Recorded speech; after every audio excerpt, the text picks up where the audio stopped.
دریائے فرات بیچ میں ہے، ایک طرف مسلمان ہیں، دوسری طرف سلطنت عجم کا سپہ سالار بہمن جازویہ۔ بہمن کے بارے میں یہ سمجھا جاتا ہے کہ وہ عربوں کے طریقۂ جنگ سے اچھی طرح واقف ہے اور بڑی بہادری سے اپنی فوجیں لڑاتا ہے۔ رستم وزیر جنگ ہے اور نمارق میں اپنی فوجوں کی شکست پر سخت غصے میں ہے، اس لیے بہمن جازویہ نے مروہا کے مقام پر جہاں عجمی لشکر نے ڈیرا ڈالا ہے بڑا ساز و سامان جمع کر رکھا ہے۔ اس مرتبہ فوجوں کی ترتیب اور تنظیم بڑے اعلیٰ پیمانے پر کی گئی ہے۔ ابو عبید بن مسعود ثقفی مسلمانوں کے امیر لشکر ہیں، حضرت مثنیٰ بن حارثہ اور حضرت سلیط بھی آپ کے ساتھ ہیں۔ مسلمان عجمی فوجوں کے جمع ہونے کا حال سن کر سیدھے بابل تک چلے آئے اور پھر مروہا کی طرف مڑ کر پڑاؤ ڈال دیا۔ جس وقت اسلامی لشکر مدینے سے چلا تو حضرت عمر نے خاص طور پر نصیحت فرمائی تھی کہ تم ایک ایسی جگہ جا رہے ہو جہاں تمہارے ساتھ بڑا دھوکہ کیا جائے گا، اس لیے اپنی دشمنوں سے بہت ہوشیار رہنا۔ جب لڑائی چھڑنے کا وقت آیا تو بہمن نے کہلوایا، اگر کہو تو ہم دریا کے اس پار آ جائیں، ورنہ تم لوگ اس طرف آ جاؤ تاکہ کھل کر مقابلہ ہو سکے۔ اس کے ساتھ ساتھ عجمی قاصد نے یہ بھی کہا، عام طور پر ہمارا خیال یہ ہے کہ مسلمان کبھی دریا کے اس پار نہ جائیں گے۔ حضرت ابو عبید ثقفی نے کہا، ضرور جائیں گے، اور حکم دیا کہ کشتیوں کا پل بنایا جائے۔ پل بن کر تیار ہوا تو سارا اسلامی لشکر ادھر پہنچ گیا۔ جہاں مسلمانوں کی فوج اتری وہ جگہ بڑی اونچی نیچی اور بہت تنگ تھی۔ آگے جو کھلا ہوا میدان تھا وہ دشمن کے قبضے میں تھا اور ان کی فوج پوری طرح آراستہ تھی۔ پیادے اور سوار اپنی اپنی جگہ صف بند تھے۔ سواروں نے سر پر سمور کی لمبی لمبی ٹوپیاں پہن رکھی تھیں، گھوڑوں پر لوہے کی جھولیں پڑی ہوئی تھیں۔ سب سے خوفناک نظارہ ہاتھیوں کی فوج کا تھا۔ پہاڑ جیسے اونچے اونچے کالے ہاتھی، ان پر بڑے بڑے ہودج، ان میں تیر انداز نیزماز بھرے ہوئے تھے۔ ہاتھیوں کے گلوں میں بڑے بڑے گھنٹے لٹک رہے تھے۔ جب یہ بجتے اور ہاتھی سونڈ اٹھائے آگے بڑھتے تو میدان میں ٹھہرنا مشکل تھا۔ عجمیوں کے ساتھ چیتے کی کھال سے بنا ہوا پرچم بھی تھا۔ یہ ایک بہت ہی بڑا پرچم تھا، کوئی 12 فٹ چوڑا اور 18 فٹ لمبا۔ عجمی ہر طرح لیس موقع کی گھات میں تھے۔ مسلمان جیسے ہی دریا کے پار اترے انہوں نے حملہ کر دیا۔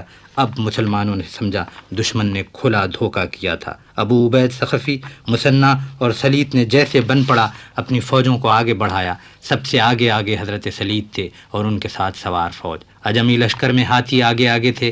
مسلمانوں کے گھوڑے ان بے ڈول پہاڑ جیسے جانوروں کو دیکھ کر بدک جاتے تھے۔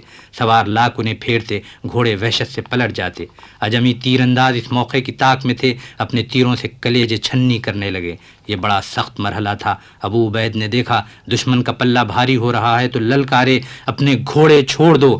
مسلمانوں نے دیکھا ان کے سپہ سالار نے گھوڑا چھوڑ دیا ہے تو خود بھی گھوڑے چھوڑ تلوار اور نیزے لیے دشمن پر ٹوٹ پڑے۔ لڑائی نے شدت پکڑی، 6000 عجمی مارے گئے۔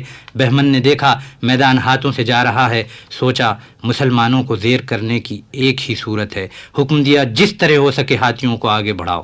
ہاتھی آگے بڑھے، جس طرف یہ جھک جاتے صف کی صف پس جاتی۔ یہ ایک ایسی مصیبت تھی جس کے مقابلے کی کوئی تدبیر بن نہ آتی تھی۔ جنگ کا پاسا پلٹ رہا تھا کہ حضرت ابو عبید آگے بڑھے، دیکھا پاس ہی ان کے اپنے قبیلے کے جوان مرد کھڑے ہیں، اپنی تلوار ہاتھ بڑھا کر ان کے سامنے کر دی۔ یہ موت کے لیے بیعت کا اشارہ تھا۔